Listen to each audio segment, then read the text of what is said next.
Welcome to VTV prime. చేయాల్సిన ఘాతుకాలన్నీ చేసి అరాచకాలన్నీ చేసి ఇప్పుడు రీపోలింగ్ అంటే మేము ఆ రీపోలింగ్ని బహిష్కరిస్తున్నాం అని ప్రకటించారు వైఎస్ఆర్సీపీ కడప ఎంపీ వైఎస్ అవినాష్ రెడ్డి. పులివెందుల్లో జరుగుతున్నటువంటి రీపోలింగ్ను వైఎస్ఆర్సీపీ బహిష్కరిస్తున్నట్టు ఎంపీ అవినాష్ రెడ్డి ప్రకటించారు. చంద్రబాబు ప్రభుత్వం ఆపరేషన్ రిగ్గింగ్ను చాలా గొప్పగా చేసిందని ఆయన మండిపడ్డారు. పులివెందుల్లో ఒక కొత్త సంస్కృతికి చంద్రబాబు తెరలేపారు. ఇతర నియోజకవర్గాల నుంచి వందలాది మంది టీడీపీ గోండాలు ఎలా బూతుల్ని ఆక్రమించారో అందరూ చూశారు. తెల్లవారుజామున 2 గంటలకు 2 బూత్లలో మాత్రమే రీపోలింగ్ ప్రకటించారు. మేము స్పష్టంగా 15 బూతుల్లో రీపోలింగ్ జరగాలని, కేంద్ర బలగాలతో ఎన్నికలు జరిపించాలని కోరాము. తప్పించుకోవడానికి 2 అంటే 2 బూతుల్లో రీపోలింగ్ అంటున్నారు అని చెప్పారు అవినాష్ రెడ్డి. మహిళల ఓట్లను కూడా మగవాళ్ళు వేశారు అన్నారు.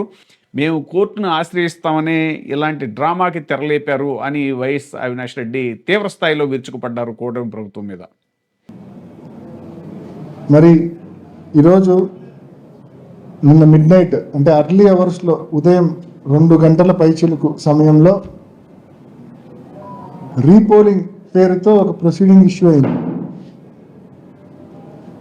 ఆ రీపోలింగ్ కేవలం 2 బూతుల్లో మాత్రమే, అచ్చివిల్లి అండ్ కొత్తపల్లి, ఈ 2 బూతుల్లో మాత్రమే రీపోలింగ్ అని చెప్పి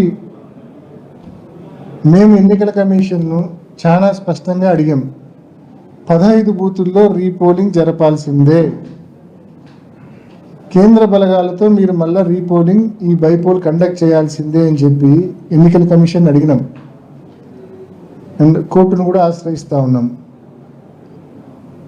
కేవలం కంటి తుడుపు చర్యగా